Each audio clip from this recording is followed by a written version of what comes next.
In the Visayas, silence is a warning, but in the early 2000s, the silence was broken by a scream that shut down schools and emptied streets. They call her Maria, a mother, a hero, a monster. She didn't just come home from across the sea, she brought back a hunger that would devour her own flesh and blood. Lock your doors. The Aswang isn't a myth from the past, she is a survivor of the present.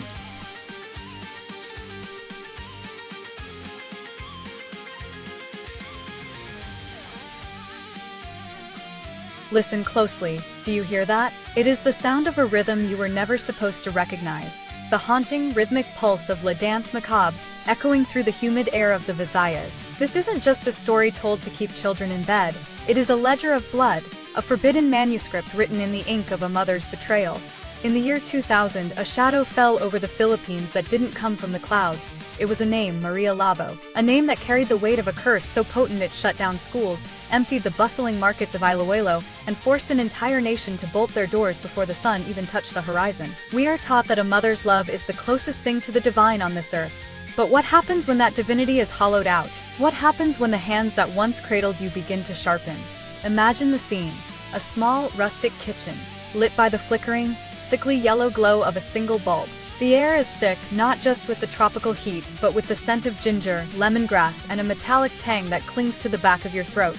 Maria is there. She has returned from the desert sands of the Middle East, a hero of the economy, a savior of her family. But the woman who stepped off that plane is not the woman who left. She carries a silence that feels like a coiled viper. Her husband sits at the table, his heart full of a simple tragic joy. He is hungry, he praises the meal. He asks where the children are, why they aren't there to welcome their mother home. And she, with a predatory serenity that defies every law of God and man, simply points to the pot. This is the moment the storm breaks. This is where the human ends and the Aswang begins. This is not a myth from the dusty pages of the past. It is a modern nightmare that breathes among us. We are diving deep into the psychology of the scarred woman, the mother who became a monster, and the societal rot that allowed it to happen. Lock your doors, dim the lights. The hunger we are about to describe is infectious, and the manuscript is finally open. Welcome to the era of Maria Labo.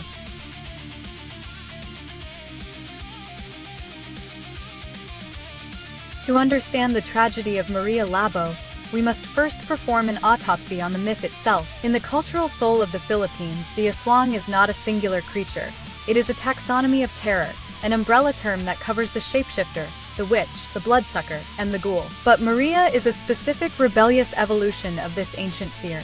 She represents the busaw, the corpse eater, the one who has developed a taste for the very flesh she once birthed. To understand Maria, you must understand how one becomes a monster. In the forbidden traditions, the Aswang curse is often an inheritance. It is a black chick, a parasitic force that lives within the chest of the host. When an Aswang is dying, they cannot pass into the next world until they have vomited this parasite into the mouth of a successor. It is a transaction of the damned. Maria was a caregiver. Think about the irony of that role. Her hands were meant to soothe the brow of the dying, to provide comfort where there was none. She traveled to Canada or perhaps Dubai. The stories vary, but the trauma remains the same. She was tending to an elderly master, a man who held a secret heavier than his years. As he took his final, rattling breath, the legend says he passed the curse to her. In that moment, Maria ceased to be a daughter of the Philippines and became a vessel for an insatiable, ancient appetite. This is the forbidden part of the manuscript, the idea that evil is not always born. Sometimes it is a gift given in the dark. This transformation turned her devotion into a weapon. When we speak of the Aswang, we are talking about a creature that mimics the human form with terrifying precision. They are the neighbors who smile at you over the garden fence. They are the shopkeepers who give you change with a steady hand. But when the sun sets, their pulse changes. Their eyes begin to reflect a light that does not come from this world. Maria returned to her village in the Visayas, her suitcases packed with clothes and toys, but her soul had been replaced by a predatory void.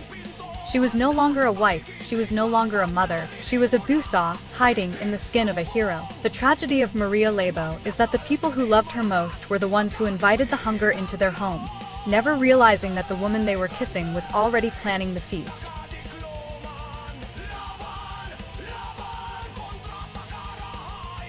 The homecoming of an overseas Filipino worker is usually a moment of sacred celebration, a rain of balikbayan boxes, the smell of imported soaps, and the tears of families finally reunited. But Maria's return was different. It was the cold front before a hurricane, a silence that didn't feel like peace but like a coiled spring. She arrived at her doorstep with a hollow look in her eyes, a predatory serenity that her husband, in his simple, honest love, mistook for the exhaustion of travel. He didn't see the busaw looking back at him from under his wife's brow.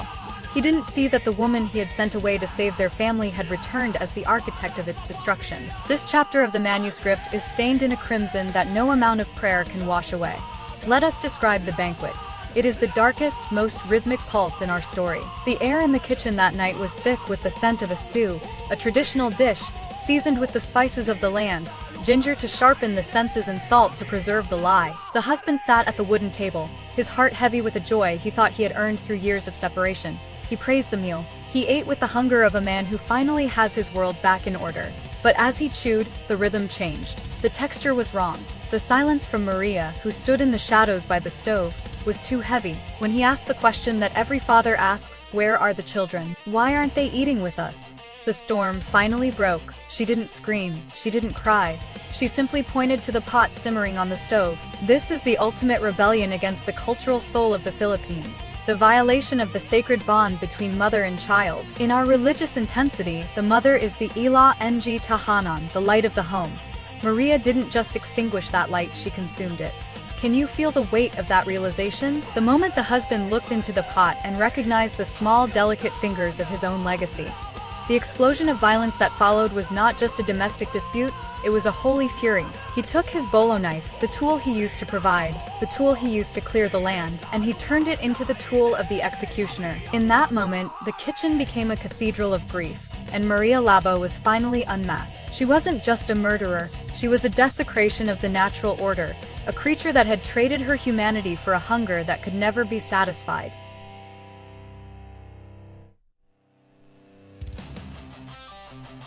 The name Labo is not a name Maria was born with. It is a title she earned in blood, a brand etched into her very existence. In the Ilonggo tongue, to labo is to hack, to slash with a heavy, unyielding blade. When her husband saw the contents of that pot, the grief didn't just break him, it transformed him into a vessel of judgment. He swung the bolo knife with the combined weight of every broken promise and every shattered dream. The steel found its mark, splitting Maria's face from the crown of her forehead down to the edge of her jaw. It was a wound meant to kill, a strike intended to erase the monster from the earth. But the forbidden does not die so easily. The blood that spilled from her face wasn't just the life force of a woman, it was the ink of her new identity. She fled. She vanished into the thick, humid darkness of the Philippine jungle, the scar jagged and raw, a permanent, grotesque grin etched into her skin. This scar is her brand of authority. In the world of the occult, a mark is never just a mark, it is a script. It tells the world that she survived the judgment of the blade and emerged as something more. Or perhaps, something much less. She became a phantom that haunts the periphery of our modern world. In this part of the manuscript, we see the rebellious soul of the legend. She refuses to die. She refuses to stay in the shadows of history. Instead, she adapts. The scar became the focal point of the panic that gripped the nation in the early 2000s. She is often depicted wearing a veil or a damp cloth, a rebellion against the gaze of the righteous. She is the woman you see in the crowded market who never looks you in the eye.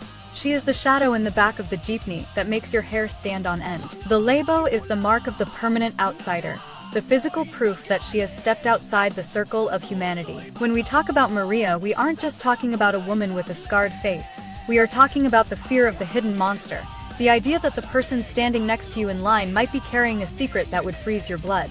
The scar is the warning, it is the jagged line between the world we know and the hunger that waits in the dark. She is the ghost in the machine of our society, a living, breathing manuscript of terror that reminds us that some wounds never heal, they only sharpen.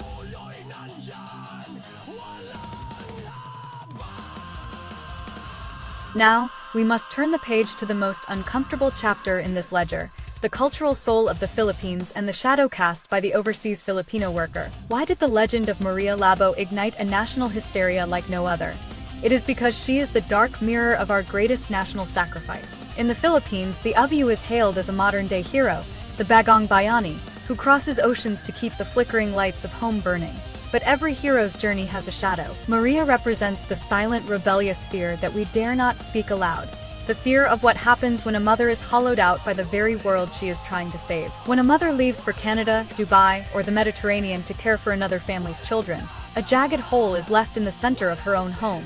This part of the manuscript is written in the ink of societal anxiety. Maria's story is a folkloric manifestation of the broken home, the terror that distance doesn't just breed longing, but alienation. She is the personification of mother's ruin. In our intense religious culture, the maternal bond is the bedrock of reality. To suggest that a mother could return from a broad wrong, possessed by an alien hunger or a foreign curse, is a way for society to process the trauma of separation. We tell the story of Maria Labo because it is easier to believe in a supernatural Aswang than it is to look at the cold, hard statistics of mental collapse, isolation, and the brutal psychological toll of migrant labor. We must also look at the forbidden truth of medical history, hidden within the myth. Researchers and sociologists often point to Maria's narrative as a distorted lens for postpartum psychosis, or the onset of X-linked dystonia Parkinsonism, a condition that can cause physical contortions that look like a demonic transformation to the untrained eye. But folklore doesn't care for clinical terms, it demands a monster. By turning a woman's psychological fragmentation into a curse passed through the mouth of a dying employer, we create a distance between us and her. We make her a monster so we don't have to admit she is a victim. She is the shadow of every mother who had to choose between providing for her children and raising them. In the rhythm of this legend, we hear the heartbeat of a nation that is terrified of losing its soul to the global economy. Maria is not just a ghost, she is the manifestation of our collective guilt. The woman who took the sacrifice too far and decided that if she couldn't be a mother, she would be a consumer.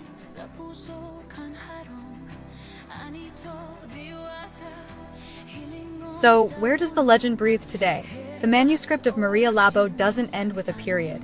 It ends with an ellipsis. In the early 2000s, the panic was a physical force. Radio stations in Iloilo were flooded with frantic calls of a scarred woman standing near the provincial capital. In the markets of Sorsogon, the mere sight of a woman with a shawl over her face was enough to cause a stampede. This is the explosive temperament of the legend. It adapts, it survives, and it hunts in the digital age.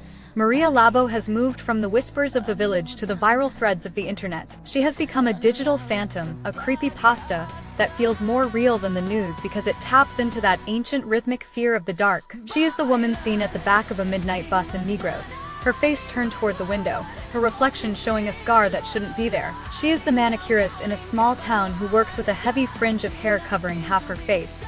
Never speaking, her eyes always fixed on the pulse in your wrist. This is the final rebellious act of the Aswang. She hides in plain sight.